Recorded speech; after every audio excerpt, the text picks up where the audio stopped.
दीनबंधू. ठीक आहे, दीनबंधू. त्याची स्थापना कधीची आहे? 1877.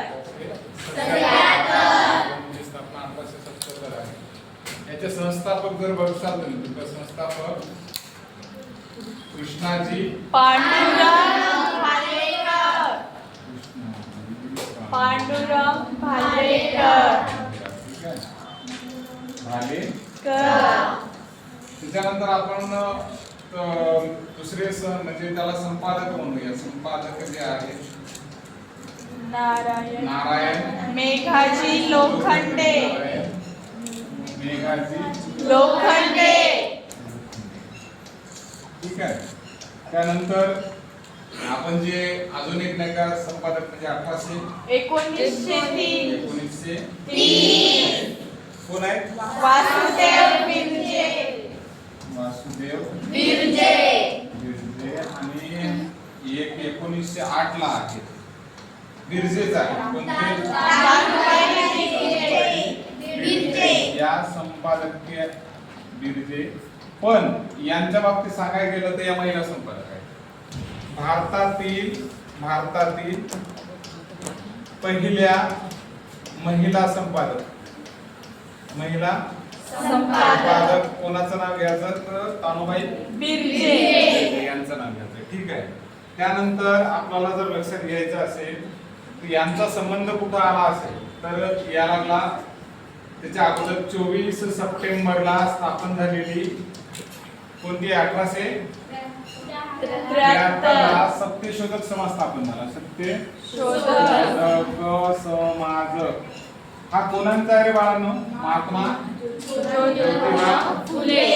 ज्योतिबा फुले यांचा हा समाज आहे, सत्यशोधक समाज. आता यांनी जे स्थापन केलेलं आहे या समाजामध्ये काय राहायचं की नेहमी दोन गोष्टी नाही का प्रकर्षाने नाही का सांगितल्या जायचं की समता या गोष्टीवर, न्याय, सामाजिक सुधारणा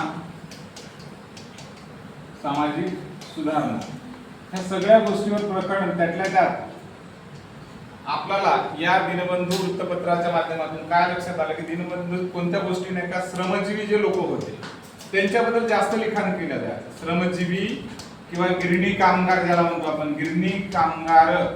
तर असं जर कोणी विचारलं तर गिरणी कामगाराचा प्रश्न उपस्थित करणारे, त्यांचे दुःख समाजासमोर मांडणारा पहिलं वृत्तपत्र कुठलं तर कोणतं आहे आपलं? दीनबंधू. दीनबंधूने शूद्र अतिशूद्र जे लोक आहेत, शूद्र किंवा अतिशूद्र आपण ज्याला म्हणतो, ते शूद्र लोकांचे दुःख, त्यांच्यावर होणारा अत्याचार हे सगळ्या गोष्टी त्याच्यात मांडल्या गेल्या.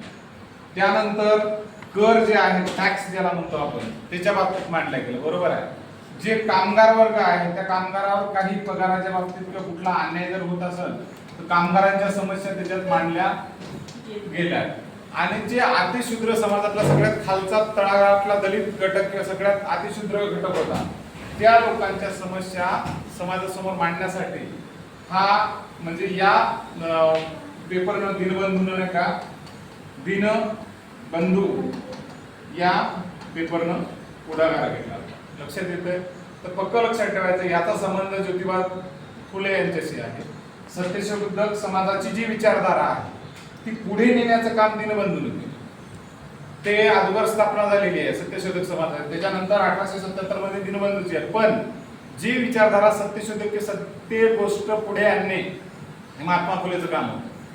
आणि ज्या ज्या गोष्टी सत्य जगात आहेत त्या गोष्टी प्रकर्षाने समाजाच्या विरोधात जाऊन पण का होणं मांडायचं काम दीनबंधू या वृत्तपत्रातून झालं. आणि जर आपल्याला प्रश्नच लक्षात म्हणजे घ्यायचा असेल तर महिला तानुबाई बर्वे बिरजे तानुबाई बिरजे ह्या भारतातल्या पहिल्या अशा संपादक आहेत ज्या महिला आहेत. लक्षात येतं? जर पहिला महिला संपादक कोण म्हणलं तर तानुबाई बिरजे. ओके.